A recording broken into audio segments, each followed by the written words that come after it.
You were in exile during Buhari's 8-year rule. Don't talk when real men talk.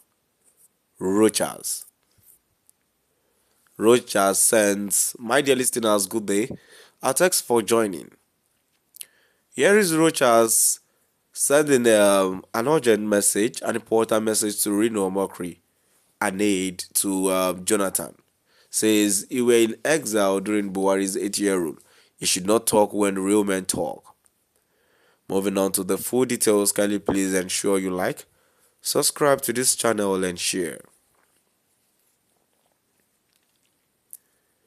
A heated exchange has erupted between a prominent opposition figure, Rochas, of the People's Democratic Party (PDP), and former presidential aide Reno Omokri, following Omokri's defense of President Bola Ahmed Tinubu's economic policies.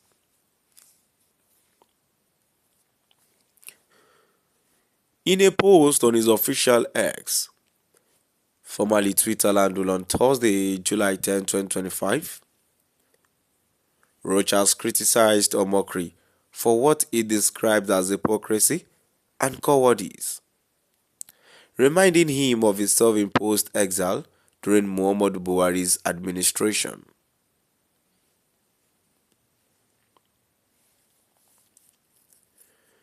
During President Buhari's 8-year rule as a democratically elected leader, Reno Omokri was in exile the entire time. He shouldn't speak when real men are talking, coward, Rochas wrote. During President Buhari's 8-year rule as a democratically elected leader, Reno Omokri was in exile the entire time. He shouldn't speak when real men are talking.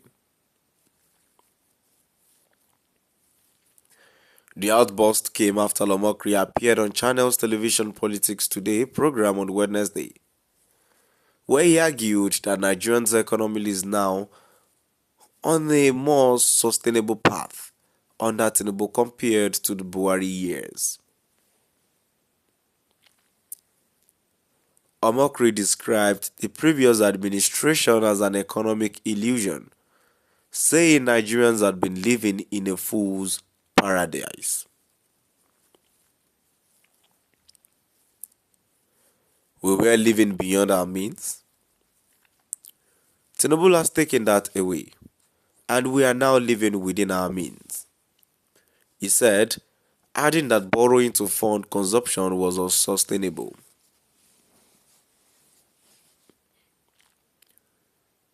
According to him, under Buhari, the government borrowed excessively, citing 28 trillion naira in loans allegedly taken by former central bank governor Godwin Emefiele without National Assembly approval.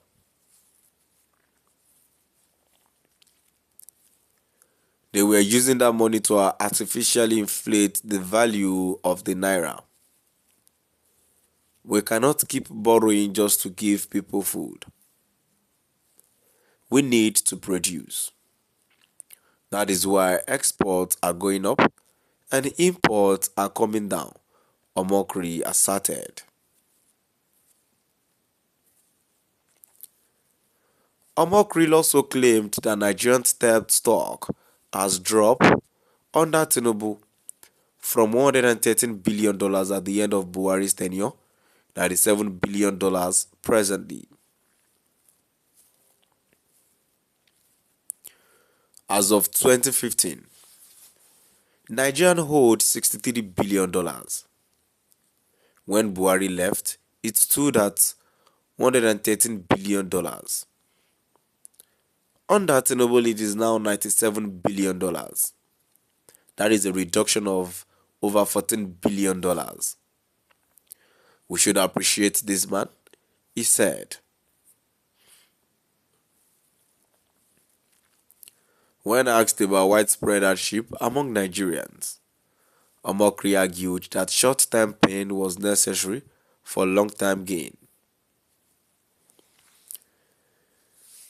The impression people have is that things are worse but we have to look inward. Everything Tinubu is doing are the same things Peter Obi and Atiku promised they would do in no time. My dear listeners, that's the end of our today's news. And moving on, in addition to the news that I've read, we all know who Reno Omokri is. We know who he is, and before I go that, before I go about that, let me pick it from where he says Tinubu is doing the same things Peter Obi and Atiku promised they would do in no time. That is why I've always been saying there is no saint amongst these people. Indeed, Tinubu is doing it, but what hope do we have that Atiku, as the chairman, yeah, that's how I'll put it, as the chairman of ADC, would do the same thing. So, and as for Reno Omokri, we know he's an hypocrite from the onset. He's not a stable man. He doesn't align with whatever he has unsaid. Let's move down to the comment section. The first commenter says, "Is he is he not the one that blocked Buhari in his hotel in London, calling him names? Double-edged sword, I pray you will say a good thing in life." Another commenter says, Omokri is a hypocrite. Nobody takes him serious. Is nobody a foolish man that stays outside the country, talking rubbish because of money to please his paymasters? A commenter says, like his name sounds, Omokri is capital full mumu of the highest order looking for work in Nigerian political industry. My dear listeners, now we've come to the end of our today's news. Please do drop by at the comment section and